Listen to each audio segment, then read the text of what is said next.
Welcome back to the Deep Dive. We're here to take all that dense source material, the market reports, the announcements, and really turn it into knowledge you can use right away.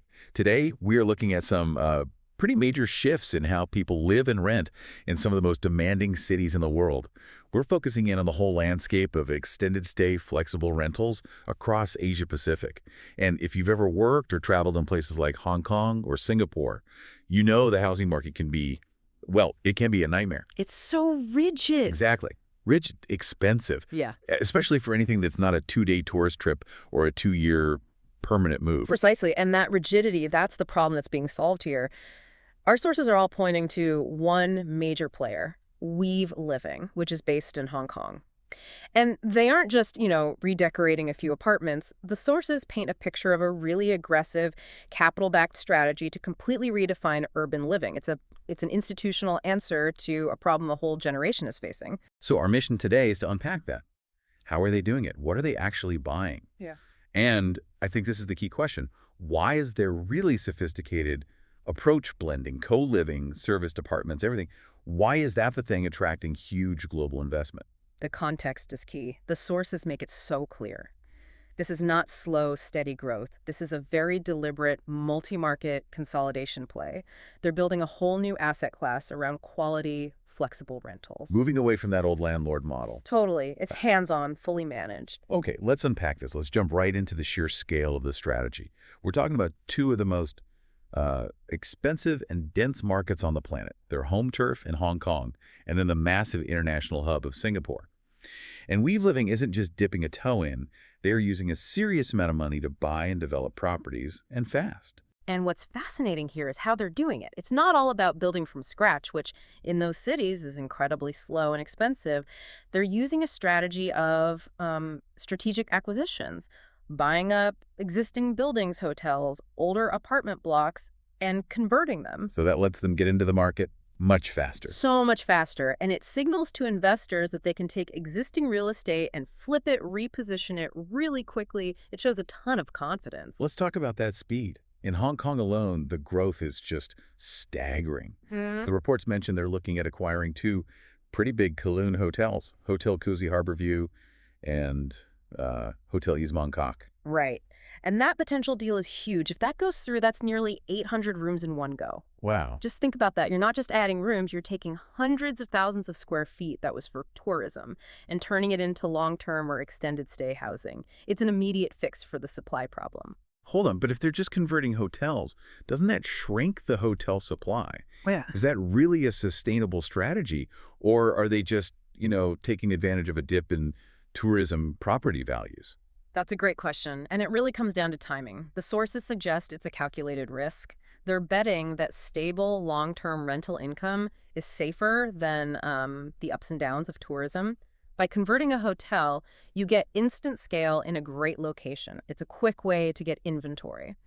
They're basically saying, we can guarantee we'll fill this with residents faster than we can guarantee we'll fill it with tourists. That makes a lot of sense. You're getting operational capacity right away. Yeah. But it's not only hotel conversions, is it? They're also getting into the traditional residential market. Oh, absolutely. The strategy is definitely multi-pronged. I mean, look at what they've already bought in Hong Kong. There's Lurgos Residences in Sheungwan. That added 44 apartments, valued at around, 585 million Hong Kong dollars. So that's premium, high-quality residential.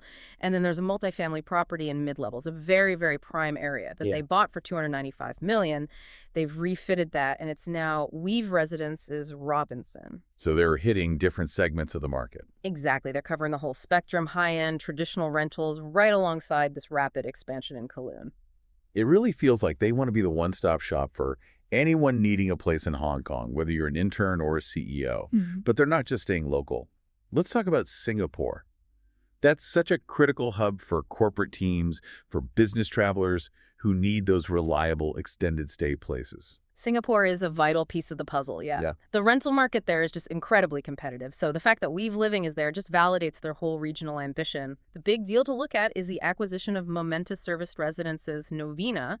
They paid over 100 million Singapore dollars for it. 100 million? Oh, phew. That's a serious commitment. It is. And that one property is really significant. It's their fourth asset in Singapore, which brings their total there to around 500 units.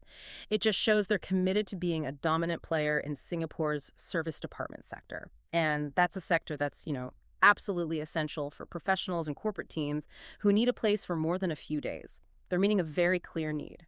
And okay, here's where it gets really interesting. Because this level of investment, the complexity of it all, converting hotels, buying luxury apartments, operating internationally, it just proves they've moved so far beyond that simple initial co-living concept. That pivot is absolutely central to this. The sources mention the founder, Sachin Doshi, and how he deliberately evolved the company. Co-living was great for, say, students or artists, but it wasn't going to capture the high-value corporate clients. Yeah. Those clients, they need more space, more privacy, more amenities, so to really scale up, they had to diversify. It sounds like they figured out you can't build a multi-billion-dollar business just on, digital nomads. You need a model that works for a much wider and wealthier customer base. Exactly. The modern renter isn't just one person. They saw that. So to cater to everyone from a new analyst to a relocating executive, they built out three very distinct brands. And this segmentation, this is their secret weapon. Let's break those three brands down because they really tell the story of who they're targeting. For you, the listener, understanding the difference here is key. For sure. Think of it like a tier system. First, you've got Weave Residences. This is aimed at the more traditional long-term rental market. These are larger apartments, more like what you'd traditionally rent, but it's all managed under that flexible Weave system. So this is for, families or people on longer assignments. So if you're a manager moving your family for a 3-year project, you go for residences. You get the space, but with professional management. Precisely. Then next, you have Weave Studios. This brand is all about affordability and smart design. Single occupancy apartments. This is clearly for your young professionals, maybe entry-level corporate people who need a quality base in the city but can't afford a huge traditional apartment. It gives you your own private space. And then the last one, the one that's so crucial for the corporate world, Weave Suites. Yeah, Weave Suites. These are their service departments, plain and simple. They're designed specifically for corporate clients, for business travelers on longer trips. This is the high-end offering. Fully furnished, fully managed. It's the turnkey solution for executives who need a place to live and work for a few months at a time. It's kind of a genius model because it means they can service entire corporate teams, from the new hires to the senior execs, all under one company. They have something for everyone. Yeah. But isn't that a management headache, running a high-end suite next to an affordable studio? That's a fair point. But what the sources suggest is that these centralized operations are actually their core strength. Shared maintenance, shared booking platforms. That creates efficiency. They're not trying to make a studio feel like a suite, but they are making sure that same high standard of service is there for everyone, which is, a huge relief for any company trying to relocate people.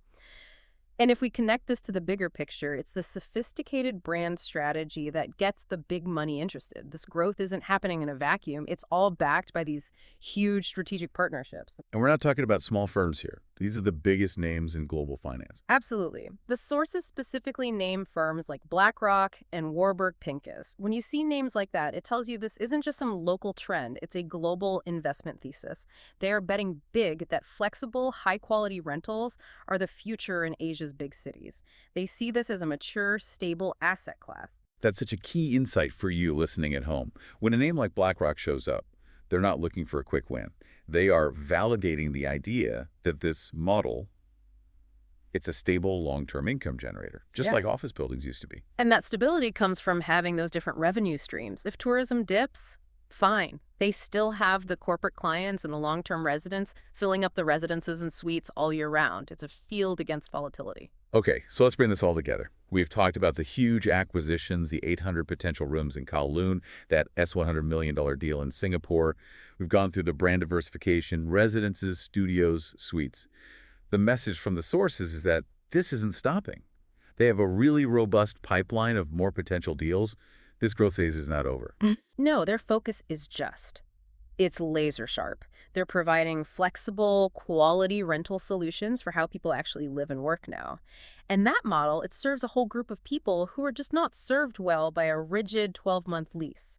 The young professional who needs convenience, the corporate client who needs a turnkey solution, the long-term tenant who just wants quality without the hassle of buying. So what does this all mean? I think the big takeaway is that in cities like Hong Kong and Singapore, flexibility has become the most valuable currency in housing. We're watching a market leader basically professionalize the entire extended stay market. Exactly. The goal they talk about in the sources is really ambitious. It's not just about owning buildings, it's about using these different rental solutions to fundamentally redefine what it means to live in a modern global Asian city. They're challenging the whole idea of what renting is. Which brings us to our final summary, the key nuggets of knowledge from today. First, the incredible scale of investment, backed by giants like Warburg Pincus. It proves flexible living is now a serious investable asset class. Second, those specific aggressive acquisitions in Hong Kong and Singapore, and how they cleverly use things like hotel conversions to grow fast. And finally, that essential brand strategy, residences, studios, and suites, which is how they capture the entire modern rental market. And here's a final thought to leave you with. Given that all this global investment money is pouring into these flexible rental models, and we see how well they serve corporate teams and long-term residents, how soon do you think the traditional inflexible 12-month lease will become obsolete in cities like Hong Kong and Singapore? Will flexibility stop being a premium feature and just become the absolute minimum standard? We'll leave you to chew on that one. Thanks for diving deep with us. We'll catch you next time.